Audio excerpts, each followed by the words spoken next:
أهلا بيكم في عبد الحميد باز أوديو بودكاست النسخة العربية. أنا محمد عبد الحميد، مستشار أعمال متخصص في التحول الرقمي عن طريق الذكاء الاصطناعي، وشاركت في بناء إطار عمل مبتكر لتحوير أفكار رواد الأعمال لمنتجات وشركات قائمة اللي اسمه Minimum Viable Business Framework، وطورت نظام الأساسيات السبعة للقادة، بالإضافة إلى دوري في بناء منهجية من 3 مراحل لمساعدة الشركات للتحول باستخدام الذكاء الاصطناعي. الموضوع اللي هنتكلم عنه النهارده ممكن يكون من أكتر الموضوعات اللي بنسمعها، أو ممكن نقول إنها في عليها طلب كبير، وكتير من الأحيان بنتناقش فيها في الوقت الحالي. لو بنسأل نفسنا هل الذكاء الاصطناعي ده جه علشان ياخد مكاننا في الشغل؟ هل هيخلي المهارات اللي قضينا سنين عمرنا إننا بنتعلمها ما بقاش ليها لازمة؟ وهل نهاية وظايفنا الحالية قربت؟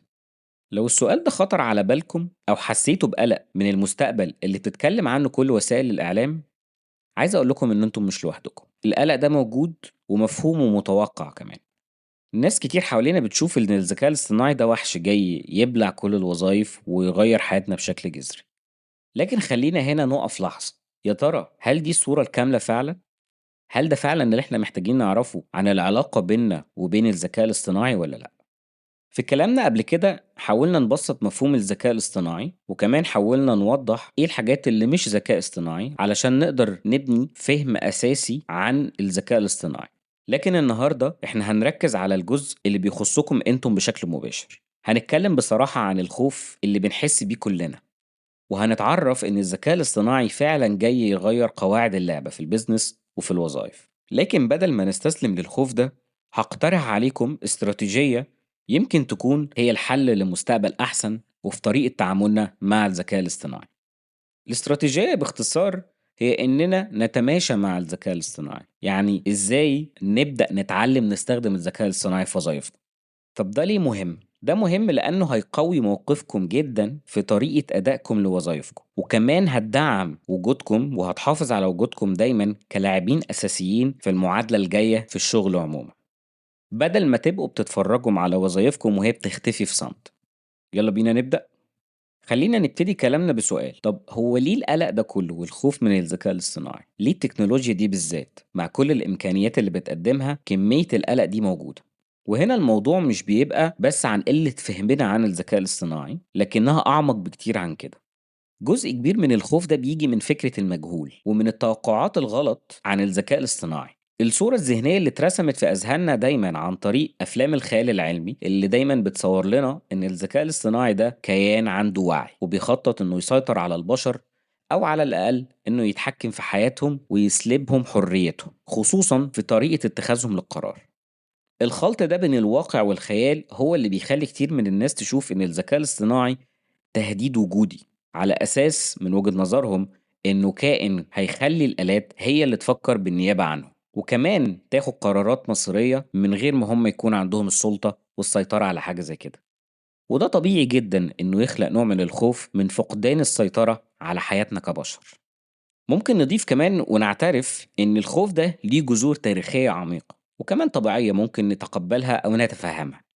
على مدار التاريخ هنلاقي إن البشر دايما بيخافوا من أي تغيير كبير، خصوصا اللي بيأثر بشكل مباشر على طريقة معيشتهم أو على مصدر رزقهم أو دخلهم. ده بالإضافة كمان إنه لو هيأثر على جوهر دورهم في المجتمع. خلينا نفكر كده مثلا في الثورة الصناعية الأولى، لما الماكينات والآلات البخارية بدأت تحل محل آلاف العمال اليدويين والحرفيين، وتقريبا غيرت كل حاجة في العمل أو في الوظائف أو حتى في طرق التواصل ما بيننا وما بين بعض. هنلاقي في كل مرة كان في خوف وقلق من فقدان الوظائف، وإن الإنسان دوره يقل أو إنه ما يبقاش له لازمة في مقابل تفوق الآلة على قدرة الإنسان. ولكن هنلاقي برضو إن في كل مرة البشر بيقدروا يتكيفوا ويتطوروا وينموا من مهارات جديدة عندهم. ده طبعا بعد ما التغيرات دي بتفرض دورها وبيبقى لا خلاص مفيش رجعة وهتبقى أمر واقع لازم نتعامل معاه. لما الإنسان بيتحط في مواقف زي كده هو فعلا بيقدر يتكيف ويطور من نفسه. بالعكس البشر كمان بيقدروا يزدهروا في بيئة العمل المختلفة والجديدة عليهم دي. التاريخ بيقول إن قدرتنا على التكيف والتأقلم هي اللي بتخلينا نتطور وننجح بشكل أحسن. الخوف هنا ممكن يبقى شيء مشروع، لأن كمان الخوف صفة من الصفات البشرية، فطبيعي جدا إن هو يكون موجود. ضروري نخاف لما يحصل إن في وظائف فعلا تتغير أو تختفي، ده لأن الذكاء الاصطناعي هو فعلا بيعيد تشكيل سوق العمل بشكل سريع وملموس، وده بدوره بيتطلب مهارات جديدة ما كانتش موجودة قبل كده عندنا. وده طبيعي جدا إنه يخلق عندنا كبشر نوع من أنواع القلق. ناس كتير بتسأل لو الآلة هتعمل جزء كبير من شغلنا، طب إحنا إيه اللي هيفضل نقدر نعمله كبشر بنفسنا؟ وممكن ناس تانية تسأل هل ممكن عقلنا يضمر أو قدراتنا العقلية أو الذكاء البشري يقل بسبب قلة الاستخدام؟ طبعا بما إن الذكاء الاصطناعي بيقدر يعمل حاجات كتير من اللي إحنا بنعرف نعملها. وسؤال تاني، هل هنفقد جوهر إنسانيتنا وقدرتنا على التفكير والإبداع لما الذكاء الاصطناعي يقوم ببعض المهام اللي بنعرف نعملها؟ الأسئلة دي كلها مهمة جدا ومحتاجة إجابات واضحة، وإحنا بدورنا هنا هنحاول نجاوب على جزء كبير منها، وكمان هنقدم بعض الاقتراحات والحلول اللي تخلي القلق عندنا نقدر نسيطر عليه ونقدر نتكيف مع التغيير اللي جاي علينا. بغض النظر عن الخوف والقلق، بس الحقيقة الأساسية اللي بقت موجودة في واقعنا النهاردة ولازم نواجهها إن الذكاء الاصطناعي بقى فعلا أمر واقع موجود. هو بقى توجه عند جهات كتير وشركات كتير وخلاص بدأ، مش مجرد حاجة لسه هتحصل في المستقبل. باختصار إحنا حاليا في قلب الثورة الخاصة بالذكاء الاصطناعي، والذكاء الاصطناعي ده هيفضل يستمر ويتطور ومش هيتوقف، وهو فعلا بيغير قواعد اللعب في كل أنواع البيزنسز أو الأعمال، أو حتى في الصناعات المختلفة، سواء من أصغر الشركات الناشئة والأكبر الكيانات الاقتصادية العملاقة. الشركات دي بتستخدم الذكاء الاصطناعي علشان تحسن من كفاءتها بشكل غير مسبوق ما حصلش قبل كده، وكمان تقدر تفهم أكتر عن العملاء بتوعها برضو بشكل أعمق أكتر ما كانش متاح قبل كده. ده بالإضافة إلى إنها بتسمح للشركات دي إنها تكتشف فرص جديدة للنمو ما كانتش موجودة زمان، كل ده بسبب وجود الذكاء الاصطناعي. الذكاء الاصطناعي هو شاطر جدًا إنه يعمل المهام المتكررة، أو اللي بنسميه إنه بيعمل automation أو أتمتة، المهام المتكررة أو المهام الروتينية أو المهام اللي بتعتمد على قواعد ثابتة ما بتتغيرش أو خطوات ثابتة، أو ممكن كمان بيقدر إن هو يشتغل أو يتعامل على كميات ضخمة من البيانات. فكروا كده معايا في حاجات زي إدخال البيانات الضخمة لأنظمة الحاسب الآلي، أو الرد على استفسارات العملاء المتكررة في خدمة العملاء، أو حتى إجراء بعض التحليلات الأولية اللي ممكن تاخد مننا ساعات طويلة من ناس متخصصة في مجال التحليلات أو تحليل البيانات. مهام زي كده مهما كانت بتاخد من وقت ومجهود من البشر، الذكاء الاصطناعي بيقدر يعملها بشكل أدق وأسرع وكمان بتكلفة أقل بكتير. وده اللي بيخلي الشركات إنها تقدر تستغنى عن بعض الأدوار اللي كانت بتعتمد على المهام دي بشكل كبير جدا. خلينا نعترف إن ده كده واقع ومش هنقدر نغيره ولا هنقدر ننكره. الجزء الأكبر والأهم هو تحول الوظائف. خلينا نقول إن الذكاء الاصطناعي مش بيحل محل الإنسان، لا، هو بيخليه أقوى وأكثر كفاءة وإبداع. فكروا معايا في الأمثلة اللي بقت جزء من حياتنا اليومية في عالم الأعمال. المبرمجين مثلا، الذكاء الاصطناعي بيقدر يساعدهم في كتابة الأكواد، أو اكتشاف الأخطاء في الأكواد اللي اتكتبت، أو حتى اقتراح تحسينات على الأكواد المكتوبة. ولكن ده مش معناه إن المبرمج ما بقاش له لازمة. ببساطة ده معناه إن المبرمجين بقى عندهم الوقت اللي يقدروا يتفرغوا لتصميم بنية البرامج المعقدة، وإن هم يقدروا يفكروا في حلول مبتكرة أكتر للتحديات اللي بيقابلوها في شغلهم، أو حتى إنهم يقدروا يشتغلوا على عدد مشاريع أكبر في وقت أقل. في مجال التسويق، المسوقين، الذكاء الاصطناعي بيقدر إن هو يحلل بيانات العملاء الضخمة، وكمان يقدر يطلع منها أنماط بشكل دقيق جدا. ده بالإضافة إلى إنه يقدر يولد أفكار لحملات تسويقية مبتكرة ممكن ما تحضرش في ذهن المسوقين اللي شغالين على الحملات التسويقية دي. ممكن كمان إنه يكتب مسودات أولية لمحتوى إعلاني أو منشورات على السوشيال ميديا أو وسائل التواصل الاجتماعي، وده بيسمح للمسوقين إنهم يركزوا على الإبداع في الرسالة اللي عايزين يوصلوها للمستخدم أو للعميل بتاعهم، وكمان يقدر يكون عندهم رؤية أفضل للتخطيط الاستراتيجي للحملات اللي بيقوموا بيها. وبكده هو هيكون تفرغ للأمور الاستراتيجية والتفصيلية، ويبدأ يسيب للذكاء الاصطناعي المهام التحليلية والأولية أو اللي بتبقى محتاجة تحليل أو تعامل مع عدد كبير من البيانات أو حجم ضخم من البيانات. ممكن كمان نقول مثال المصممين، إن الذكاء الاصطناعي بيقدر يولد أفكار وتصاميم كتير بسرعة أكبر، وكمان بيقدر يعدل على الصور وبيعمل أتمتة لبعض المهام الخاصة بالأمور المتكررة في إعداد التصميمات. وهنا هيكون دور المصممين في اختيار الأفضل، أو إن هو يقدر يقيم المخرج اللي طلع من الذكاء الاصطناعي ويحدد إيه الأنسب بناء على رؤيته الإبداعية والفنية. وطبعا ده هيسمح له إنه يقدر يضيف لمسته الفنية على المخرجات اللي بتطلع من الذكاء الاصطناعي، اللي من أهم أمثلته أو تطبيقاته هو إن المصممين يهتموا بهوية العلامة التجارية وإحساسها اللي المفروض يوصل للعملاء، اللي ممكن الذكاء الاصطناعي ما يقدرش طبعا يعملها. والمصمم هنا هيكون دوره إنه يختار الأفضل ويعدل عليه، ويكون عنده المساحة إنه يضيف اللمسة الفنية والإبداعية اللي فعلا بتعبر عن هوية العلامة التجارية وإحساسها اللي المفروض توصل للمستهلكين أو للمستخدمين. في مجال المبيعات هنلاقي إن أنظمة الذكاء الاصطناعي أو تطبيقات الذكاء الاصطناعي ممكن تعمل أتمتة للتوصل لعملاء جدد على منصات مختلفة، وكمان ممكن تعمل تحليل لكل الأنشطة اللي بيقوم بيها فرق المبيعات في الشركات، وتديهم بعض اقتراحات لتحسين طريقة تواصلهم مع العملاء، أو حتى تفكرهم أو تعمل بشكل دوري أو بشكل أوتوماتيكي أو في نوع من الأتمتة إنها تقدر تتابع مع العملاء عن طريق رسايل على الإيميل أو على أي منصة للتواصل مع العملاء دول، وتخلي فرق المبيعات تركز أكتر على المهام اللي فيها عنصر بشري أو مهارة بشرية زي التفاوض مثلا.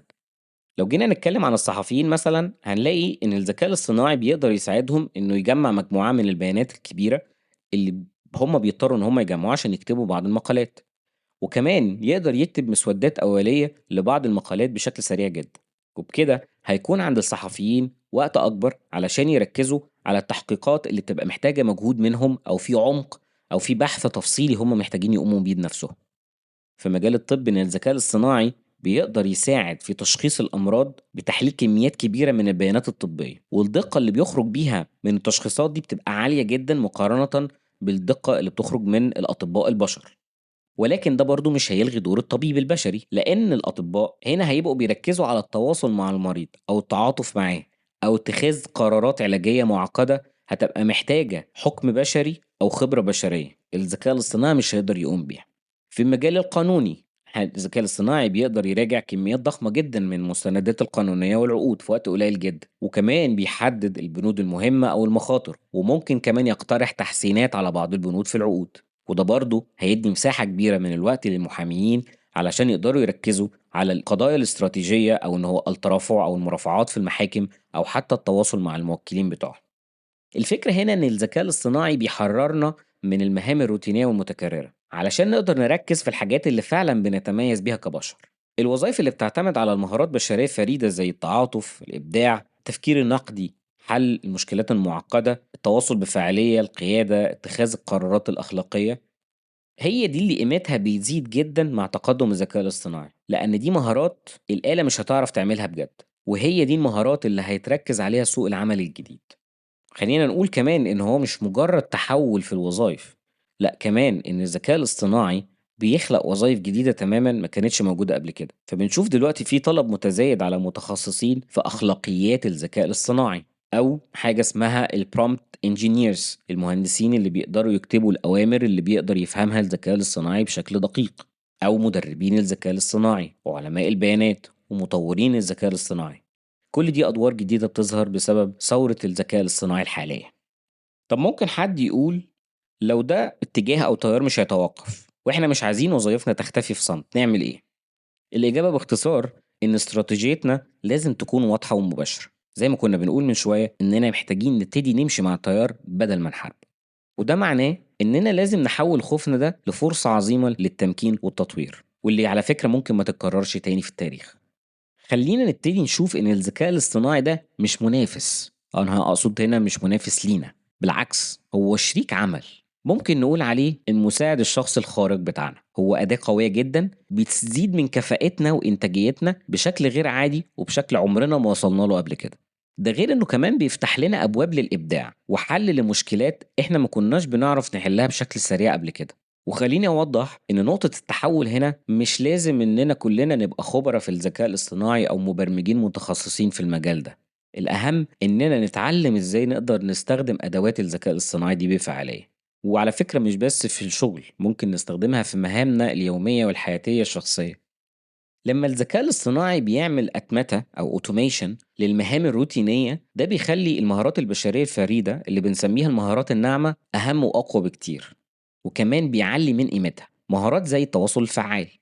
هنلاقي إن الذكاء الاصطناعي مثلا ممكن يقدر يخلص اجتماعات بس مش هيقدر يوصل الإحساس عن طريق الكلام أو القيادة الملهمة.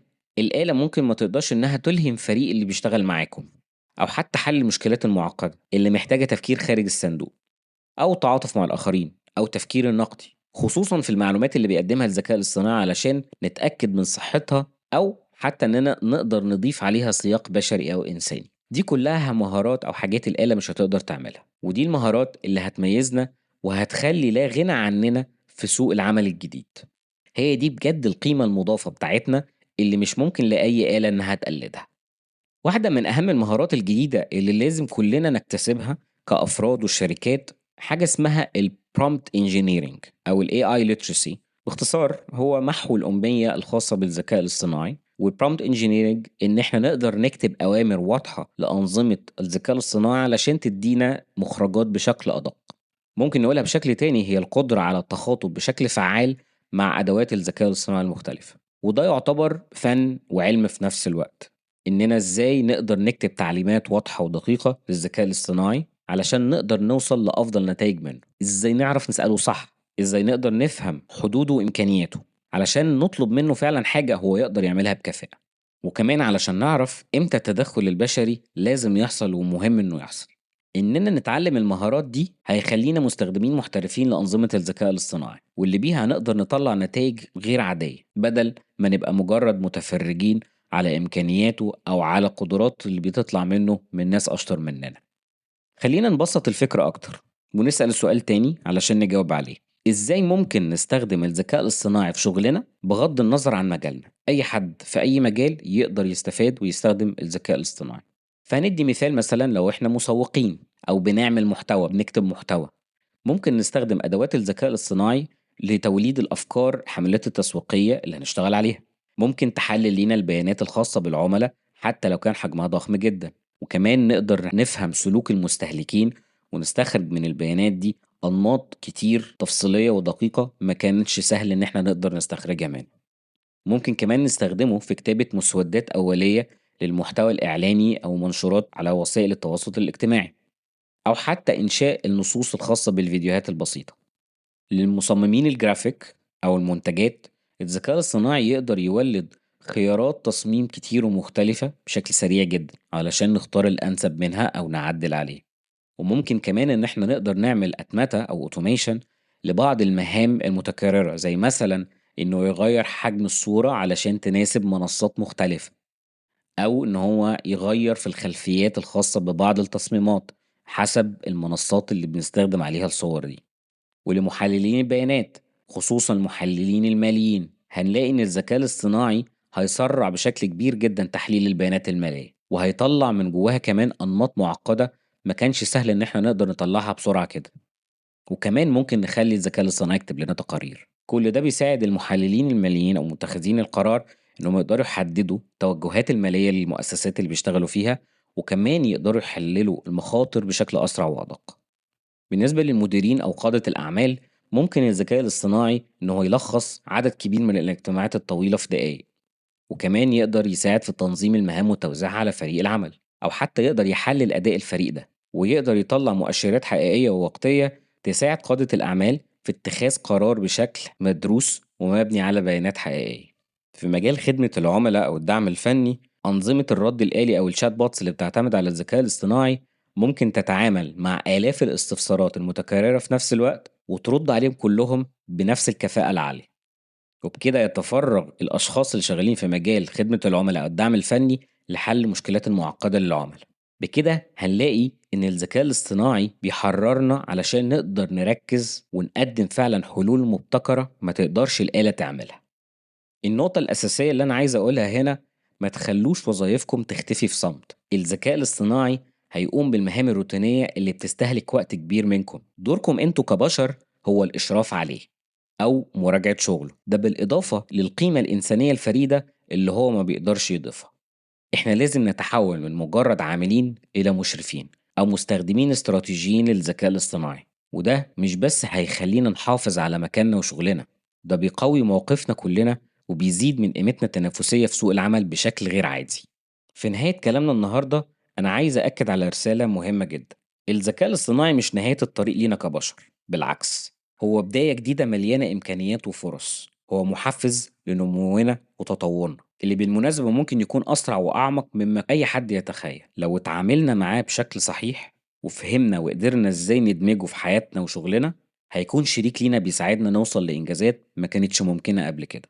المستقبل اللي بنتمناه هو مستقبل نتعاون فيه كبشر مع الذكاء الاصطناعي. هو بيقدم لنا القوة والسرعة والقدرة على تحليل كميات ضخمة من البيانات، وإحنا بنقدم له الإبداع والتعاطف والحكم الأخلاقي والفهم العميق للمشاعر. ده التوازن اللي هيخلينا نقدر نبني عالم أفضل فيه ابتكارات أكتر وكمان الإنسانية لها معنى أعمق فيه. وبكده ممكن نسأل سؤال، بعد كل اللي قلناه دلوقتي يا ترى إيه اللي عليكم إنكم تعملوه؟ أنا هقول لكم، الخوف من المجهول ده لازم يتحول لفضول وخطوة عملية على الأرض. ابدأوا دلوقتي وما تستنوش. ابدأوا في تعلم أدوات الذكاء الاصطناعي اللي ممكن تفيدكم في مجالكم. جربوا حتى لو جربتوا حاجات بسيطة في الأول، وشاركوا تجاربكم دي مع زملائكم وتعلموا منهم وخلوهم يتعلموا منكم. دوركم مش إنكم تقاوموا التغيير، دوركم إنكم أنتوا اللي تقودوا التغيير ده. الذكاء الاصطناعي دلوقتي بيشكل عالمنا ومسؤوليتنا إننا نفهم تداعياته ونشارك بفعالية في تشكيله. فخلينا نكون جزء فعال في بناء وتشكيل مستقبلنا اللي البشر والآلة فيه هيكونوا بيتعاونوا مع بعض علشان يكون هدفنا الوصول للأفضل للجميع. أنا محمد عبد الحميد، تقدروا تلاقوني على لينكد إن ABDALHAMID أو على موقعي الخاص www.abdelhamid.com.